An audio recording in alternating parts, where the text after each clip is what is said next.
Welcome to Spoiler Alert. I'm your host, Sheldon Barlow, here as always with Evan Arujo, gearing up for a new year of movies here in 2025, which will undoubtedly be filled with major disappointments, overused CGI, and, once in a while, a silent underdog that is sure to surprise. Evan, how you doing today? Man, I'm doing good, and well, of course, Happy New Year to you as well. And I'm really excited to get into it. It's a brand new year, new movies, new cinema, and some new mistakes, and some new films we get to talk about. Absolutely, we know there will be many.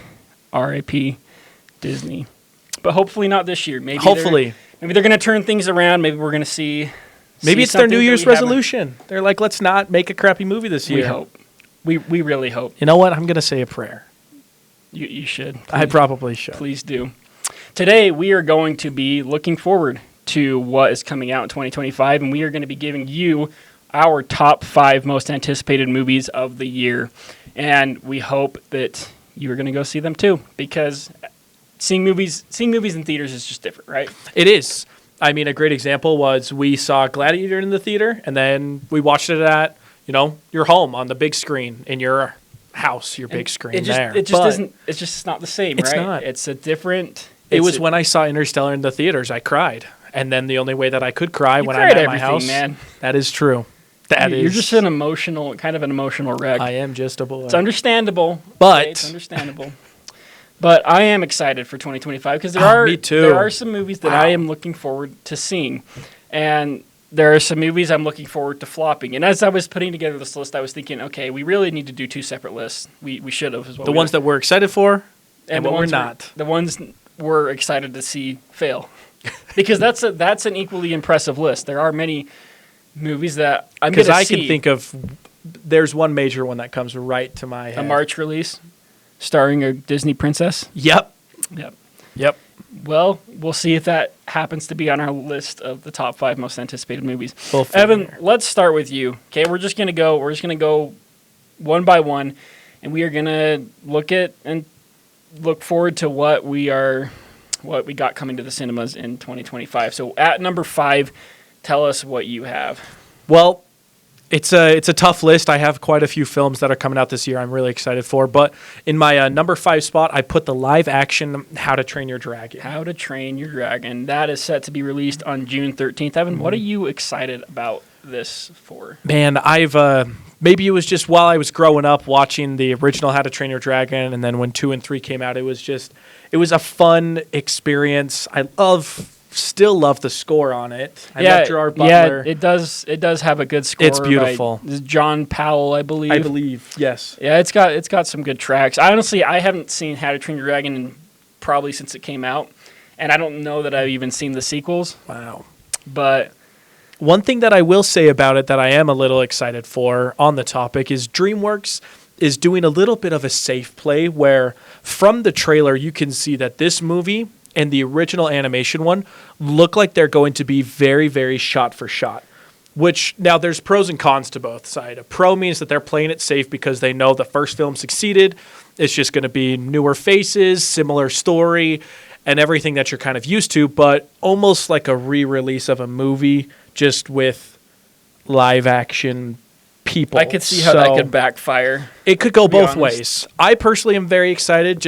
It has a special place for me, because I grew up watching these movies and those were something I enjoyed. So now seeing it in a live action, a little bit different CGI technology, it's going to be a little bit more interesting.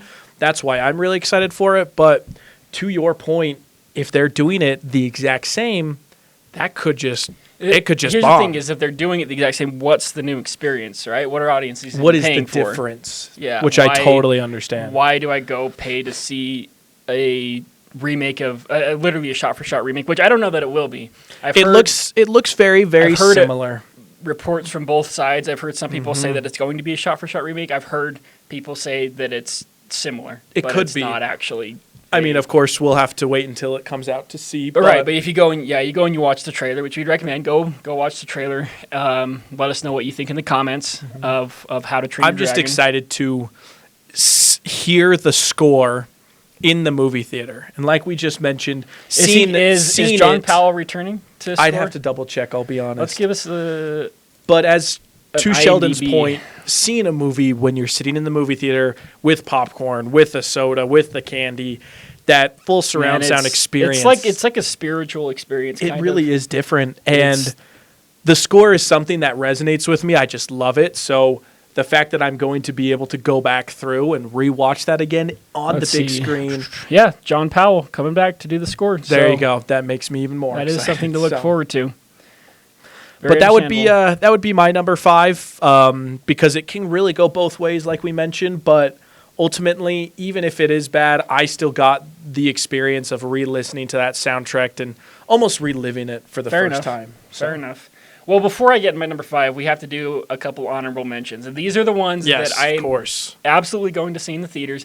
I wouldn't say that I'm looking forward to them so much as I'm looking forward to watching them flop because I think we just have to bring them up. Which that's not to say I want them to. It's just you have to look at history and you have to look at the likelihood that it will. So my 2 honorable mentions before we get to number 5, Captain America: Brave New World. Okay, we're going to be reviewing the Captain Americas coming up so stay tuned. Episodes. Yes. But from what I've seen, I don't have anything to look forward to liking. And I could be wrong. It could end up being a great movie. But to me, it looks like it wants to be a discount it's going to be hard. Captain America Winter Soldier, and it's just not going to be as good. Well, we mentioned how they were going through reshoots not too long ago. There's so many problems that are going to happen. We're not going to open that can of worms yet. No, that has been a production nightmare if any of the reports coming in are accurate, which, you never know if they really are, but there actually was a quote straight from the villain. What's his name? Giancarlo Esposito. That's it. Thank you. I don't know if it was him or if it was the other villain. There's 2 villains in the movie, but one of them, I don't remember which actor it was, essentially was in an interview, and he's like, yeah, we've essentially shot this movie twice. So anytime that you've reshot so much to where you actually have 2 full movies worth of content, then you're probably not concerned in a great spot. Yeah. My second honorable mention that I'm not really excited to see, but I think it'll be worth going to the movie theater. It'll be fine. Probably be trash, and that's Jurassic World Rebirth. Now, I'm not a fan of the Jurassic World franchise, but it's one of those things where it was kind of like Indiana Jones: The Dial of Destiny. You watch it because you It's another one of these scenarios that mom tells you the fire's hot, you don't believe her, so you touch it, and then you learn it's hot. Which, that being said, it could end up being good. It's being directed by Gareth Edwards. Gareth Edwards did Godzilla. He did Rogue One. So it has potential. He's a capable and he's a talented director. It has potential. We both know how much Rogue One... But Jurassic World as a franchise doesn't appeal to me.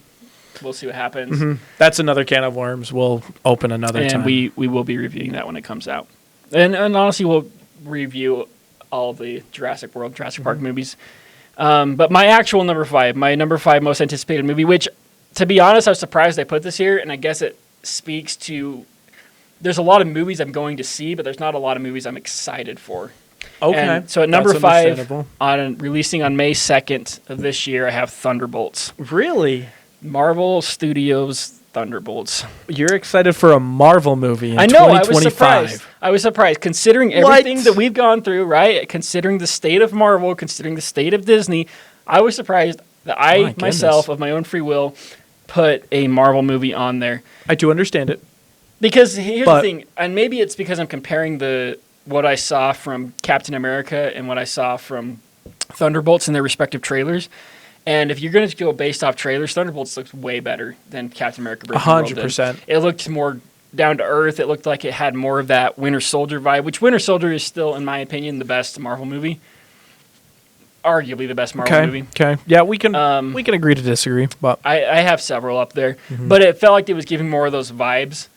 And I kind of like the idea of Marvel doing their actual own like Suicide Squad, where it's these people who kind of have dark, it's a little bit more questionable gritty histories. Yeah. And then there was just a quote by Sebastian Stan that just came out on the internet, like I don't know if it was like today, but he was talking about how they really focused on doing a lot of practical effects. Which, if Marvel's known for anything, it's not that. Yeah. It's known for their over reliance on CGI, which has gotten Understandable. so bad in recent years that you can see why they want to get back to that. So we'll see. We'll see what's going on. Like I said, I was surprised. It has potential. Honestly, I love the cast. No, it does. It does absolutely have potential. I don't know that it's going to be anything good, but I am anticipating it because I think it of everything I've seen, of the trailers I have seen or the movies that are being released, I think it's the one that has the most potential to give me the entertainment value I'm wanting to get out of it. Yeah.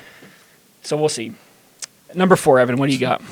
I picked Mickey 17. Robert Pattinson, baby. I do really enjoy Robert Pattinson. Of course, we'll talk about the Batman sometime and how that was a beautiful movie. But it really was. Seeing the trailer, I remember I saw this trailer and I was like, "What is this movie about?" And as I was watching it, it kind of reminded me a little bit of a Wes Anderson film. And I love Wes Anderson films. One of my favorites is, of course, The Grand Budapest Hotel, Fantastic Mr. Fox, and a few of the other ones. But when I was watching the trailer, I kind of thought 17. that it was directed by Wes Anderson for a second. Just the filmmaking and the scenes that was shown in it, I got, kind of intrigued. And you start to learn about the story a little bit more. It's just something that's a little bit new, but not really. And honestly, I'm really excited for it just for that sake, where it feels like it's kind of this own new little branch of it looks like something random, different. And, the thing I really respect about Robert Pattinson is that man takes different roles. He does. You look at his, you look at his role in Tenet compared to playing Bruce Wayne, compared to playing in Twilight and Harry Potter. And now Mickey 17, he has the roles he takes are so different from one another, and so I completely respect that from him. I do think over the years, especially in more recent years, he has become a lot more to light. Not that he wasn't popular when Twilight came out, but as far as a quality actor, when he pops up in Tenet and he pops up in Batman and now Mickey 17, there are a lot more quality roles like The Lighthouse with Robert Pattinson and Willem Dafoe. Right. Beautiful movie. He's done a lot better job. So from my perspective, I see him in a lead role like this. I start to have the feeling he wouldn't really pick a movie that he personally didn't really feel backed by. And the thing is, too, is I think he's far enough removed from Twilight where he knows he's no longer associated with that. He's not his Edward persona anymore, which is good. And it's good because he does have a lot more talent than Twilight gave him. Not bagging on all the Twilight lovers out there. That's a whole... all the now probably 25, 30-year-old girls who grew up watching Twilight. What was your number 4? Let's get number into 4. that. My number 4, it was a surprise to me, but I saw the trailer. I'm like, wow, this looks like it has some good potential, and that is The Amateur. Oh, really? Interesting. I am looking forward to The Amateur. Stars Rami Malek, who I don't know that I've seen Rami Malek except maybe in No Time to Die, where he plays the villain. Yeah, there was. I watched. I think it was called iRobot that he was in. That wasn't bad. Is he an iRobot? I think so. Like Will Smith iRobot? No, it's a. it's not iRobot then. It's a show I think that he was in. Or something about. Yeah, I don't know. What it was like another about. Futuristic Society, but he was the lead role in it. I've seen him in a few things. He's pretty cool. The trailer for The Amateur looked really compelling. It's about almost like a CIA desk worker who his wife is captured and killed, and then he wants to go get in the field and go after the people who killed Basically her. took his family. And so that was the trailer that we were watching, and it was super peaceful. And then 2 seconds, 3 seconds in, this robbery occurs. I love the spy genre. Spy movies are like my go-to, but it's like a twist on it. Like it's someone who doesn't have any experience in the spy genre, but he wants to. It's similar to like Neighbor or like a John Wick, where sure John Wick is a little different, but this guy just kind of. He has this big life-changing event, and he's like, I just got to kill and do whatever I have to avenge this. I mean, and I think it looks intriguing because it looks like they're not going so much for a CIA desk worker who gains the skills to be an assassin, a John Wick, a James Bond, but more like it's a CIA desk worker who uses the skills he's good at to effectively do his job. Right. In so other essence. I think it's got a lot of potential. Interesting. That's releasing April 11th. And that'll I'm excited be a fun for that. watch. I think it's going to be. I mean, it looks like it has potential. Also has Lawrence Fishburne in it, which Lawrence Fishburne is a very reliable, solid co-star. Another one of those people that you see in a movie and you're like, all right, right. You never cast him as the lead role, but he's always there. And that's fair. That's fair. Other random random roles. Yeah, All I right, see that. What you got for your number 3? I hate to say it, I did pick a Marvel movie, You picked a Marvel movie too. but it's the Fantastic Four. And the only reason, well, not the only reason, I do love Pedro Pascal and Joseph Quinn. Don't get me wrong. But really the reason why is we haven't seen much on the film, which either tells me true. one of two things, right? Yeah, it could go big. It's either really bad, the test screenings were horrible, and Marvel's just kind of keeping it under wraps. I don't even know if they've had test screenings yet. Well, think of it this way. This movie comes out in 5 months, 6 months? Wow, you're right. 'Cause right. It's July? Yeah, July. So Yeah, it's so 6 months, July sorry. 25th. So This movie comes out in be 6 months. expecting a trailer. We here haven't soon. seen any teaser trailers. All we know is a little bit of the cast. We don't even know who like the main villains are or anything yet. Wow. Yeah, you're right. I mean, We we have haven't even seen seen an nothing. official poster. So for me personally, I am very excited that this movie has potential. What? Am I wrong? Wasn't John Watts supposed to be directing the Fantastic Four? Wasn't he originally hired to? I wonder if it was during the time of when he did Spider-Man: No Way Home, and then he decided Or is he to pursue- directing another Marvel movie that...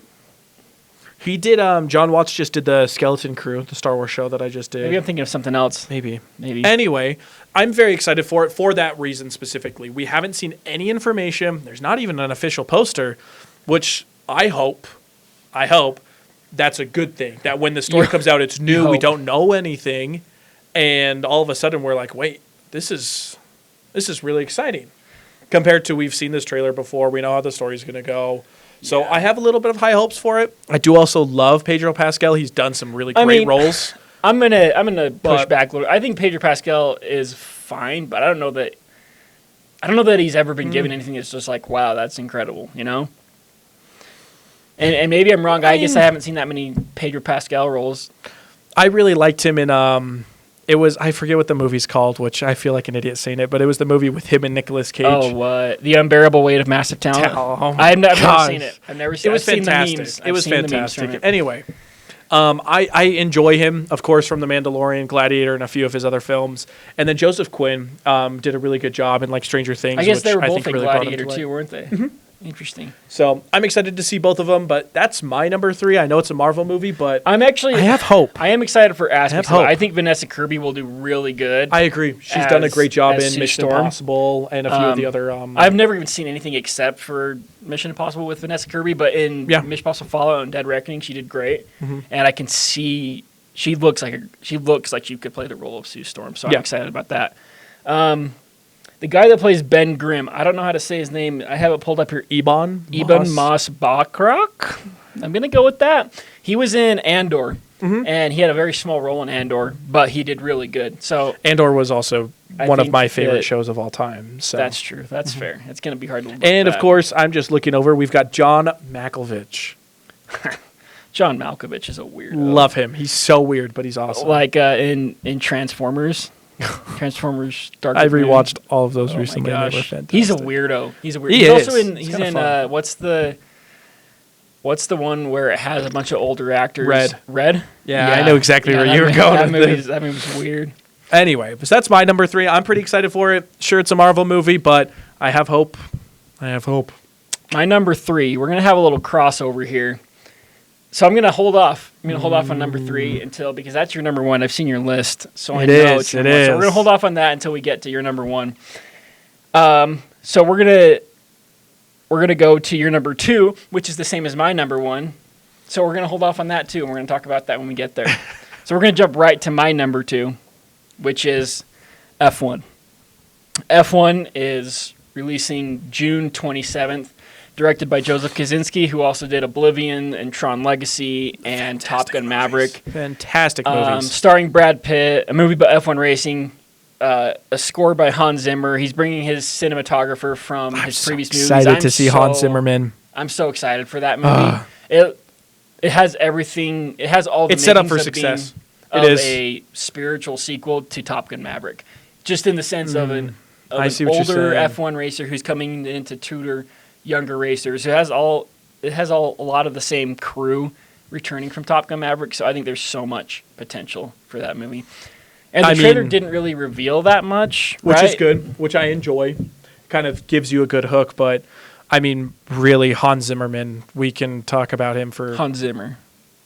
Whatever. Hans Zimmer. I'm Hans sorry. Zimmer. I should probably quit this show then. Yeah. But get out of here, bro. his music in almost anything that he's ever been in. Dude, there are two Beautiful.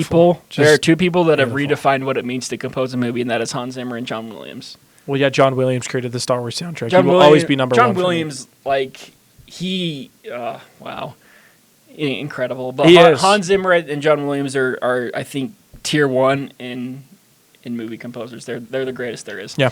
So I'm really excited to see what they have there. It does sound looks good. like It is set up. there is a lot of kind of like what they did with Top Gun Maverick, where they put a lot of cameras inside the cockpit of, I guess not a cockpit in this case, but inside the cars. Mhm. So there's a lot of actual real racing stunts there. It feels a lot more. I mean, it's first-person view, right? It feels a lot more like you're there. Yeah. So I'm so pumped to go see that on an That's cool. IMAX on an IMAX screen because I think it's going to be incredible. I'm excited for it, just not as much as my other ones. That's why this list was difficult. That's true. That's true. Okay, so we're gonna go number one, Evan, and then we're gonna jump to my number one because we had some crossovers. So It's what is your really number tough. one?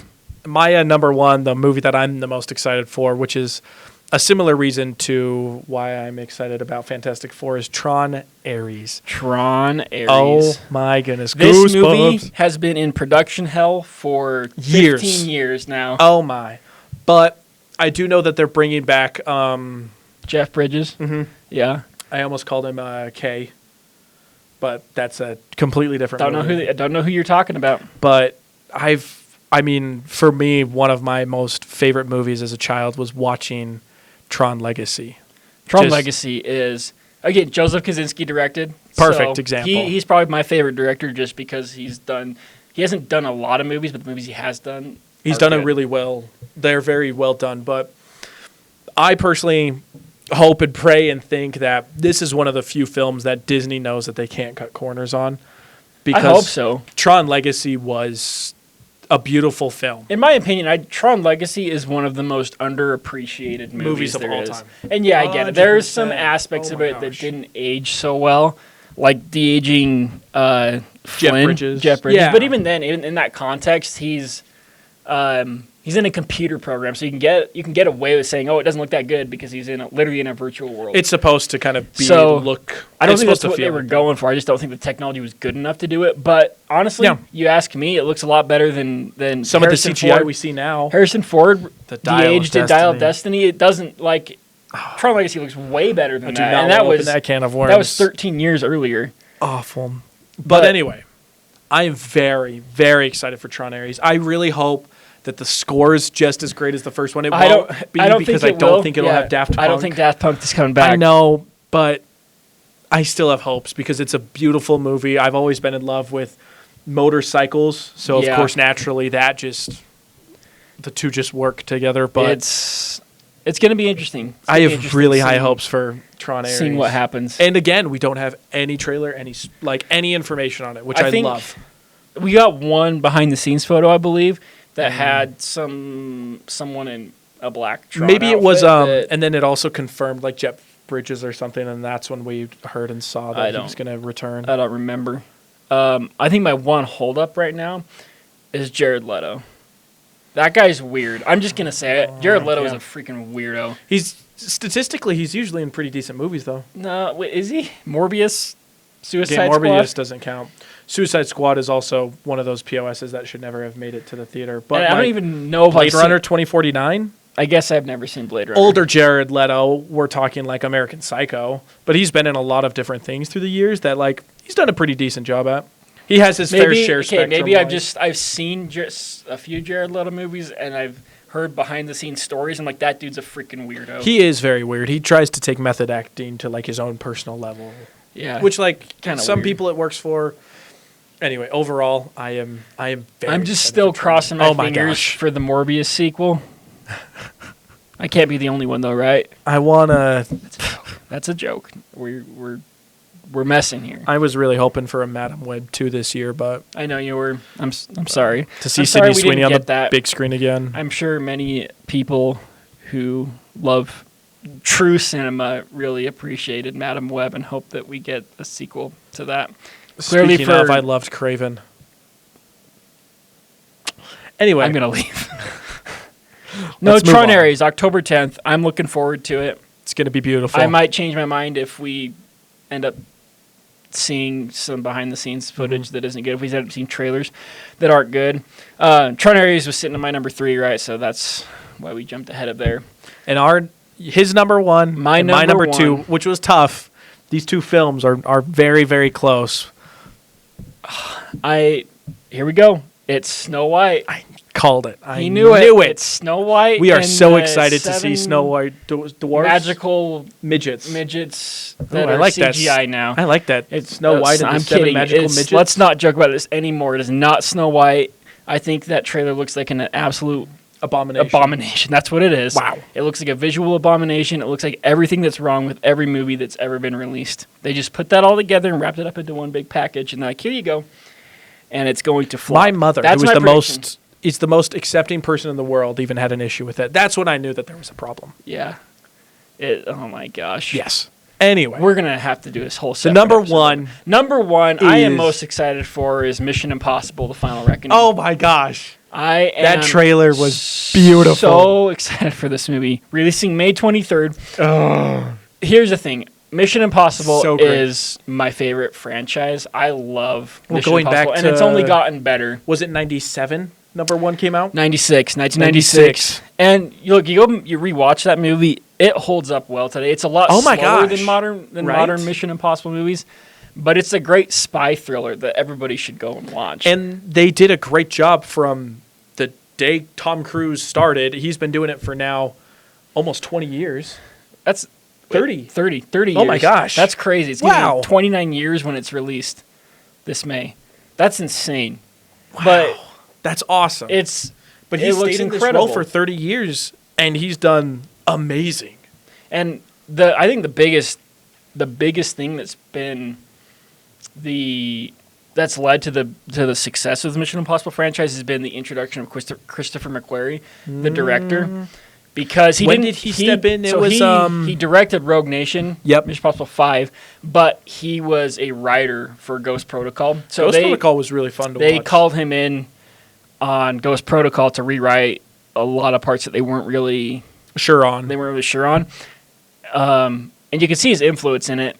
But bringing Christopher McQuarrie in for the Mission Impossible franchise was the a best great thing idea. that could have happened. Because look at how 5 went. Because after Ghost Protocol, everybody was a little like, that was okay. It wasn't as good. I feel like Ghost Protocol, I think, in my opinion, it's gotten better with everyone. Except Yeah. 2. Mission Impossible 2 is one of those yeah, it was a weird- little, all the slow It's motion. kind of like one of those weird things you do when you're a kid, and when you look back when you're an adult, you're like, what the hell was I thinking? Like, But then you're like, it happened. it We happened. just have to move yeah, on. we move on. We kind of laugh about it a little bit, but Mission still Impossible appreciate it. 3, I think, is a very underappreciated movie. Oh. That kind of took the series in a more serious direction. But then I think Mission Impossible Ghost Protocol is where it set itself up For what the it is. next kind of movies, And too. I think Mission Impossible Ghost Protocol is where it separated itself from James Bond. It wasn't just a James Bond spy It didn't thriller. feel like it was this It- James Bond story revolving It started around. to get its own formula, Mm-hmm. and it started to have its own identity, which was really now is kind of found in the stunt work Mm-hmm. that they do. And then Mission Impossible Rogue Nation, I think, again, another underappreciated movie. It isn't as big and bombastic as you would expect a 5th movie to be, Yeah. but it sets up perfectly everything that would be Fallout, which is that is my favorite movie of all time. Henry Cavill did a beautiful job. It's Fantastic. To me, Mission Impossible Fallout is the perfect movie. It is Okay. so. I don't know if everything I'd about it. define it perfect, but it's very, very. But It's you up see, there, yeah. Mission Impossible Rogue Nation walked, so Mission Impossible Fallout could freaking sprint 150 miles an hour and then go climb helicopters and do helicopter chases. Which was a cool And ass stunt when you that they did. watch both movies together, they make such a great overarching story. And again, that formula is Christopher McQuarrie. He created that Yeah. formula. And then Dead Reckoning Part 1, which is interesting. Part 1, they're getting rid of the Part 2. I don't know. Maybe they'll show the Part 2 title in the title sequence. Who knows? Yeah. I think it's really just a marketing I thing. think, I was going to say, I think it's just their way of being like, ooh, part 1, part 2, ooh. And you're like, But- oh, now I got to see the next one. Or I'm so excited Dead for Reckoning it as well. was, again, I don't think it was as good as Fallout, but I think it was a really good another intro to kind of like keeping up this series. I think it made the series very fresh because when I went into Dead Reckoning, I was expecting another Fallout, and I didn't get that because it's a very different movie than Fallout. But we got something that I don't think was as good as Fallout, but was as entertaining. And so I love Dead Reckoning. And I love the idea of introducing an AI as the villain, essentially. Well, I mean, as over the past, weapon. 2 to 3 years, I mean, it sounds a little silly, but like in a workplace, why is it so prevalent that it feels very relatable? Right. That people are like, wait, this is kind of So understandable. I really like that idea where they really took it to the next level, right? And I look kind of at the comparison with No Time to Die. I think James Bond did the same thing. A lot of It's a people don't like beautiful No film. Time to Die. I love it. And I do too. love what they I did do with too. making the weapon be DNA targeted virus. I thought that was really cool. Maybe that's why you like Winter Soldier so much, because of the Hydra algorithm. Yeah, it's very similar. Yeah, But I could see. I mean, that. I just could like see the that. idea of in this spy franchise that has to evolve in order for people to help it stay fresh. They've managed to give almost these sci-fi elements without turning it into a full sci-fi movie, and which is what the same thing Dead Reckoning did. It took a sci-fi element That's like true. an AI, right, that you see in Terminator or whatever, and These futuristic, kind of a movies. futuristic But concept. they made it but very they made modern, it- yeah. and I like the word acceptable. Like you can just relate, and you're like, oh, that makes sense, and you're accepting Right. it, and you're just like, oh, Right. Because, I mean, so I like that aspect of it. I'm so Yeah. excited to see what it's gonna be such a great movie to see in theaters. they have in store. And I'm especially excited for the stunts. Like, wow. I mean, if we know anything, Tom Cruise loves to do his stunts himself, and we saw in the trailer how he was hanging on a plane, and I guarantee you that was that was it done by him. Yeah, if 100%. you've seen any of the behind-the-scenes stuff, it's nuts. It's nuts. He's crazy, but he knows that this film is. I mean, he's making it his own. He's going to do a great job. So I'm hoping that's my most anticipated movie by far. I'm hoping I it's can everything understand that that. I hope it will be. If not, then I'm gonna be sad. It's going to be tough. It's going to be tough. But I think it has a lot of potential. I think it'll be good. What is, in your opinion, what do you think will be the worst movie you're going to watch this year in theaters? Not including Snow White. No, we can go down that rabbit hole. Are you going to include Snow White? I'm deciding if I'm going to see that. I don't think I want to give Disney my money for that. So if you're going to Yeah, see let's not that in get down that there's rabbit if hole. you're going to see All right, that all right, in all theaters, then you can choose that. If not, then Yeah, do a sure. special episode of just me just hating my life. I'll be honest, I'm really not excited to go watch Captain America: Brave New World. Understandable. It's hard, number one, that they did I apologize, but that Chris Evans did walk away from that Captain America role, but they refreshed it so quickly compared to who knows what the future holds for like an Iron Man slot, right? Eventually, Marvel will try and step in to find something from the comics of like it's Tony Stark's lost son or, somebody else from the comics that kind of steps in or from another dimension or whatever because the multiverse. But I was really disappointed that they refreshed the fact of Captain America like so quick after that it didn't really give Sam or Anthony Mackie's character a time to really set up and become Captain America. Granted, in this new film, I think time passes by like a year or two, so he's like been there for a little bit, and then the president's like, "We want to incorporate you," and it's like, "Oh wow, who would have guessed? That's what the movie's about." Of course, right. But I've just been disappointed from the beginning with just all the crap with reshoots, the CGI. Yeah, I think it's just going to be. it doesn't sad. look good. And just in my opinion, it doesn't look good. And But we have to see it. we do. We Yes. do. There's been a lot of people too that have hated on it because of the idea of Captain America giving the shield to Sam as opposed to Bucky, his lifelong friend. But part of me is like, yeah, okay, it makes sense. Why? Because look at Bucky's history. Okay. Well, also Bucky was Bucky literally would an be- assassin for Russia. I also feel like they've set up Bucky. We saw my favorite depiction of him was when he was in Wakanda, he was just peaceful. He was living his life. He didn't want to talk to anybody. He didn't even have an arm. He just was existing. But then he stepped into the line of duty to help. And then in the show, he was very just laid back. He was just like, whatever, I'm just here.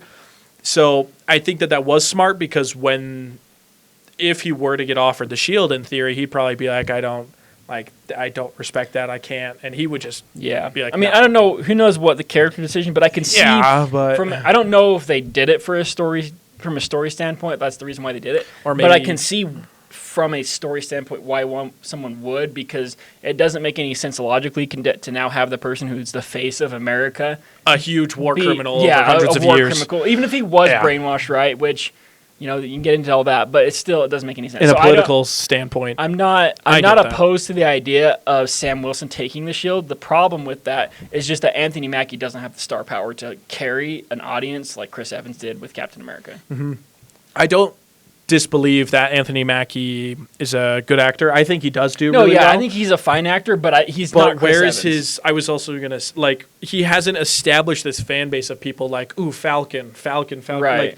There's no following of him to, build up. Right. I mean, a great example was when they brought Tom Holland on. We started to love him right off the bat. We were like, this guy's awesome. We've learned his history. He was really fun. And then he brought his own movie.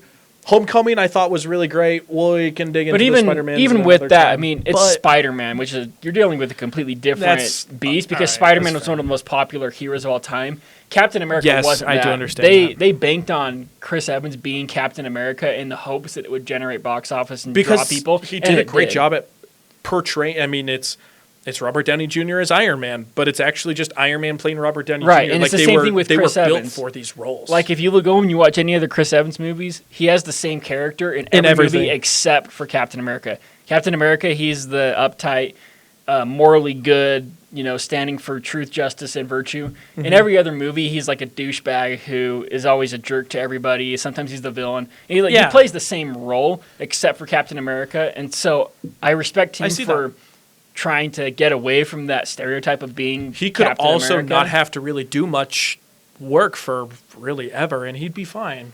True. He's been set up with Captain America since when did the first Avenger come out? 2011. Yeah, I almost said 2010. But he's been set up for years. He's just he could walk away and be fine, which I get, and I think that they did a good little send off of. He went and lived his life. He was peaceful and happy, and he, got to live out a life with Peggy, which I thought was really emotional because... Yeah, I mean, I love Captain America. Captain America's my favorite character. So. Well, I mean, growing up through the Marvel series, you see, Captain America always kind of had the short end of the stick. Came out of the ice late. His buddy basically died on him, but then it comes back as the Winter Soldier, and he kind of had to beat him, and then he runs away, and... never really gets to from the first time I saw the trailer for Captain America. Well, first off, I love America, so I'm like, this is my guy.